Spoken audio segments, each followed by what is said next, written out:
MP ఎన్నికల్లో ప్రజలు బుద్ధి చెప్పినా కేసీఆర్ కు తీరు మారడం లేదన్నారు.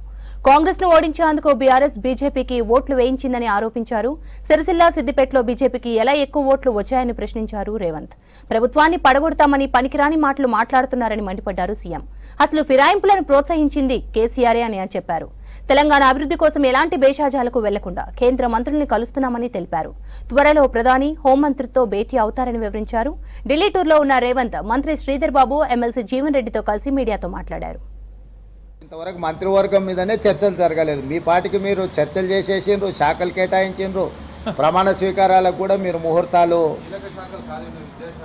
అవును దానికి ఖాళీగా లేవు. అదే కదా మీ మీ మీ తప్పుడు వార్తల వల్ల ప్రజలు గందరగోళంలో ఉన్నారు. విద్యాశాఖకు నేనే మంత్రిని, నేనే ఫుల్ టైం మినిస్టర్ను.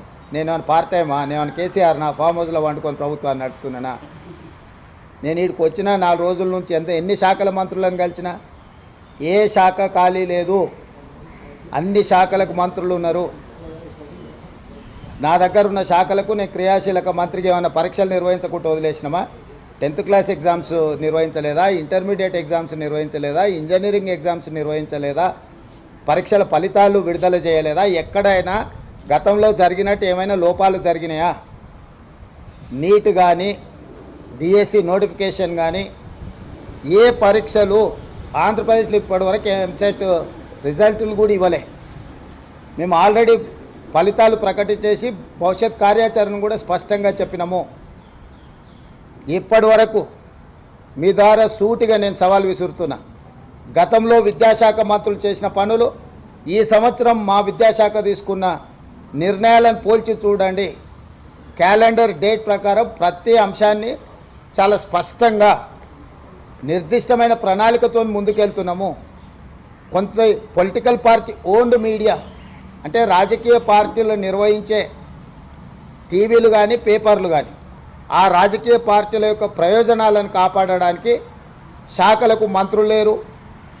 కేసీఆర్ 2018 గెలిచిన తర్వాత ఆయన ఒక్కడే ముఖ్యమంత్రిగా పదవి చేపట్టి కొన్ని నెలలు మంత్రులే లేరు. ఏ రోజన్నా, ఏ పేపర్ అన్నా, ఏ టీవీ అన్నా ఇట్లుంటుందా అని ఎవరన్నా మాట్లాడినరా? 12 మంది మేము నిరంతరము కష్టపడి వివిధ శాఖలలో సమన్వయం చేసుకొని ఎన్ని సమీక్షలు చేసిన, విద్యాశాఖ మీద నేను ఎన్ని సమీక్షలు చేసిన, ఎన్ని రిజల్ట్స్ రిలీజ్ చేసిన. సో ఊరికే ఏదో ఒకటి అనేసి ఈ ప్రభుత్వం మీద బురద జల్లాలన్న ఆలోచన రాజకీయ పార్టీలకు సంబంధించిన మీడియా వాళ్ళు ప్రయత్నం చేస్తే తప్పు లేదు. మిగతా మీడియా సంస్థలు కూడా అందులో పడి కొట్టుకుపోవడం సమంజసం కాదు. ఏ ఒక్క శాఖ ఖాళీగా లేదు. అన్ని శాఖలకు సమర్థమైన మంత్రులు ఉన్నారు. సమర్థవంతంగా నిర్ణయాలు తీసుకుంటున్నాం. ఏ కార్యాచరణ కూడా వాయిదా పడలేదు. 100 ఎలుకలు తిన్న పిల్ల అంటే తీర్థయాత్రలు పోయిందంట. సిగ్గు ఉండాలి కేసీఆర్కు. పూర్తిగా సిగ్గు తప్పిపోయింది కేసీఆర్. సిగ్గే కాదు, మతి కూడా తప్పినట్టున్నాడు. దీనికి ఎవరే ఇట్లాంటి పునాదులు వేసింది ఎవరు? మేమా? 61 మంది ఎమ్మెల్యేలను, ఎమ్మెల్సీలను, ఎంపీలను తీసుకున్నాడు. ఫస్ట్ తెలంగాణ అమరవీరుల స్తూపం దగ్గరకు వచ్చి ముక్కు 3 ఇంచులు అరిగేటట్టు నేలకు రాయాలి. అమరవీరుల స్తూపం ముందర చేసిన తప్పులకు క్షమించమని. రెండవది, మా ప్రభుత్వం వచ్చిన నెల తిరగకముందే ప్రభుత్వం పడిపోతుంది, 100 రోజులు కూడా ప్రభుత్వం మనుగడ సాగించదని చెప్పి కేసీఆర్, కేటీఆర్, హరీషే కదా అన్నది. దానికి వంతపాడింది బీజేపీ కదా. ప్రజలు ఎన్నుకున్న ప్రభుత్వం 65 మంది ఎమ్మెల్యేలను గెలిపిస్తే మెజారిటీతో ఉన్న ప్రభుత్వాన్ని 3 నెలల్లో పడగొడతామని బీజేపీ, బీఆర్ఎస్ రోడ్ల మీద రంకెలేస్తుంటే మరి గాలికి వదిలేయాలన్నా వాళ్ళు ఎటు చేస్తే అట్లా? ఇప్పుడు ప్రజలు ఎన్నుకున్న ప్రభుత్వాన్ని పడగొట్టాలన్న భావదారిద్ర్యం కేసీఆర్కు రావడమే కేసీఆర్ యొక్క భావదారిద్ర్యము. 17 సీట్లు ఓడిపోయి 8 సీట్లలో డిపాజిట్లు పోయి 14 సీట్లలో 3rd ప్లేస్ వచ్చినాక కూడా కేసీఆర్కు కనివిప్పగలగలేదు. ప్రజల తప్పు అన్నట్టుగా మాట్లాడుతున్న వాళ్ళకు ఓట్లు లేకపోవడం.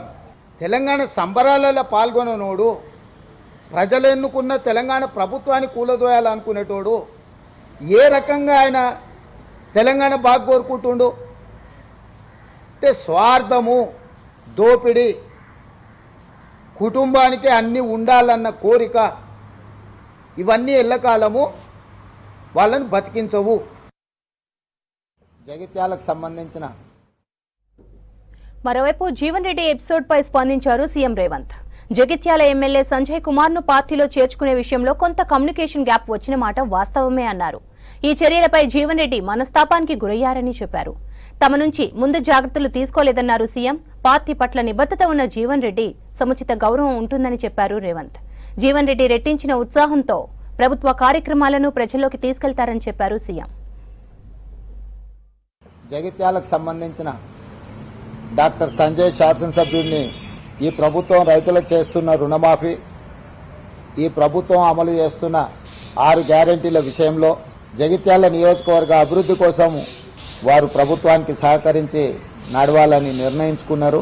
ఆ నిర్ణయాలలో భాగంగా మా వైపు నుంచి కూడా సంపూర్ణంగా సమన్వయం చేయడంలో పిసిసి తరఫున కూడా తీసుకోవాల్సిన ముందస్తు జాగ్రత్తలు తీసుకోకపోవడం వల్ల కొంత గందరగోళ పరిస్థితి ఏర్పడ్డది. పార్టీ హైకమాండ్ ఆదేశాల మేరకు ముఖ్యమంత్రిగా, కాంగ్రెస్ పార్టీ అధ్యక్షుడిగా ఆ ఆదేశాలను అమలు చేసి జీవన్ రెడ్డి గారి యొక్క గౌరవాన్ని కాపాడి ఆ ప్రాంత కాంగ్రెస్ పార్టీ కార్యకర్తలను ఆదుకోవడానికి పార్టీ ఆదేశించింది, మేము నిర్ణయించుకున్నాం.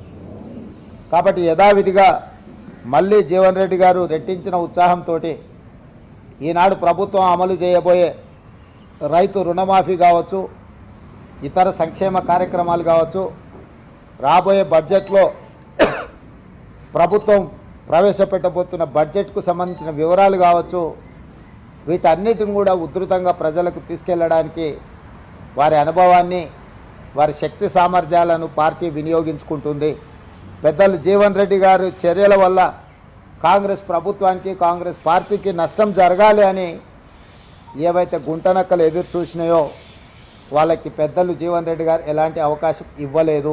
ఎందుకంటే వారి అనుభవం, కాంగ్రెస్ పార్టీ పట్ల వారికి ఉన్న కమిట్మెంట్ ఇలాంటి ఆశించే వాళ్ళకు అర్థం కాదు. కాబట్టి ఈరోజు మీడియా మిత్రుల ద్వారా తెలంగాణ ప్రజలకు, జీవన్ అనే అభిమానులకు, కాంగ్రెస్ పార్టీ కార్యకర్తలకు, ఈ ప్రభుత్వంలో, ఈ పార్టీలో వారి గౌరవానికి, వారి అనుచరులకు, వారి సహచరులకు, కాంగ్రెస్ పార్టీ కార్యకర్తలకు ఎలాంటి కష్టము నష్టము జరగకుండా పార్టీ చర్యలు చేపడుతుందని పార్టీ ఆదేశించింది, చేపట్టాలని చెప్పింది. అవి తప్పకుండా అమలు చేస్తామని చెప్పి ఈ సందర్భంగా మీ ద్వారా అందరికీ తెలియజేస్తాను.